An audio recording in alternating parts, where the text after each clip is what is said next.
Hello, all you coin collecting, coin loving, coin aficionados out there, and welcome again to the DC Coin World International Coin Channel. Today we have three United States coins from the year 1976. The bicentennial coins from that year says you can see these are all United States of America. Down here there's a $quarter. Underneath it's a $half, and underneath it's a $1 coin. So let's take these coins individually.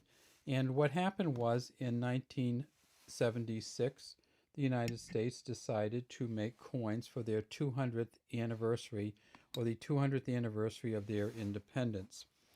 And so this $quarter or 25-cent coin features a drummer drumming, and you can see the two drumsticks and the drum. Around the outside it says United States of America, and I love that small "of" there. It's an interesting little touch. It says $quarter at the bottom. Down here, right under the drummer's left arm, we see that it says JLA, and that is not the designer of the front, who's John Flanagan. This is JLR. AHR is his name, and he designed the back. So this is a Patriot drummer. There are 13 stars around the victory torch, and it says over here, E pluribus unum. If we tip it up on its side, we see that it is a reeded edge, and you can see the copper coming through. And that means that this is not a silver coin. Now, these coins were produced in silver proof sets, and those are very valuable and very expensive. But you can tell this one is just by tipping it up on its side. We get to the front, and we can see the 1776 to 1976 underneath George Washington. It's facing left. It says, "In God we trust" here, and "liberty" across the top. Now, these coins are a copper nickel clad copper. So the inside's copper and the outside's a copper nickel mix. And this one right here was produced at the Philadelphia Mint, so it has no mint mark, and there were essentially 810 million produced. So it's worth a quarter. It was worth a quarter then. It's worth a quarter now, even though it is a bicentennial quarter, and it is quite old at this point. It's 43 years old. Now, when we look at the two quarters, so I'll push this one back in a little bit, you see where the mint mark would be, and that would be the D. So that's a Denver Mint. The Denver Mint, they made about 860 million. So 810 at the Philadelphia with the plain mint mark, 860 at the Denver. Neither of them is worth more than a quarter at this point in time. The next coin in our stack was we better reduce the magnification a little bit here, was the $half. And so the 1976 $half says United States of America on the top, and another nice touch where they went right around the steeple and let the steeple interrupt the states. So this is Independence Hall in Philadelphia, where the Constitution was signed. On the left it says 200 years of freedom, Independence Hall on the bottom, and E pluribus unum on the side. And right underneath on the side, we see that there are some engraver's initials here also. And these particular engraver's initials, you see it says SGH. So this is Seth G. Harrington, who engraved the back of this coin. And guess how many stars there are here? There are 13 stars.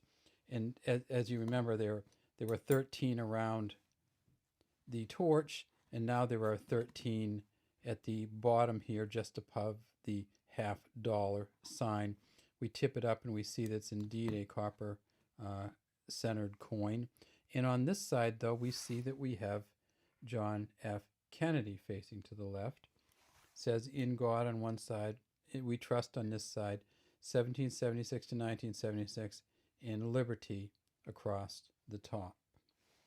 The $half were also produced at Philadelphia and Denver.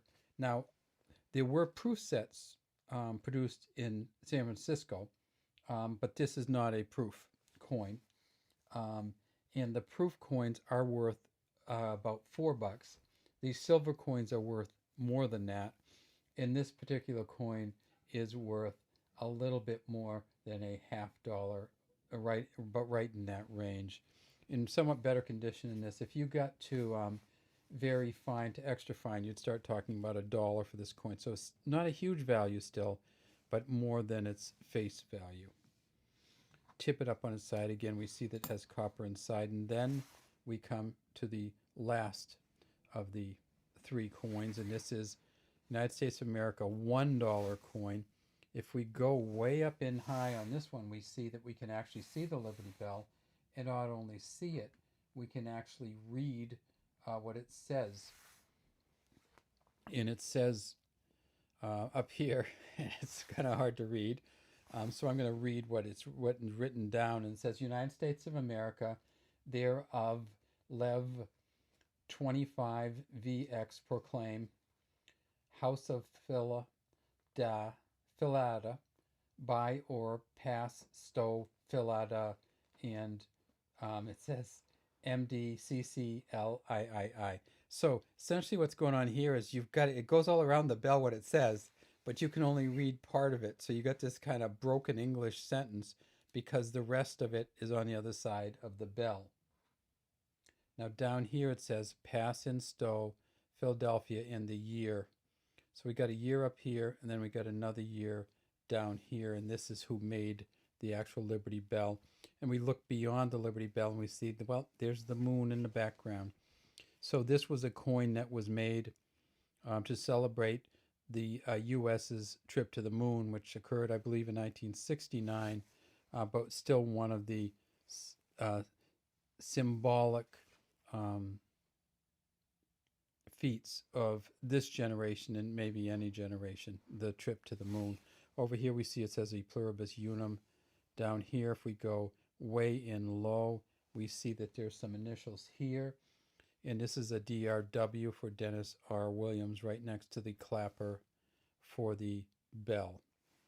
Across the top it says United States of America. Now there are two different versions of this coin, so be aware of that, and you can take a look for them.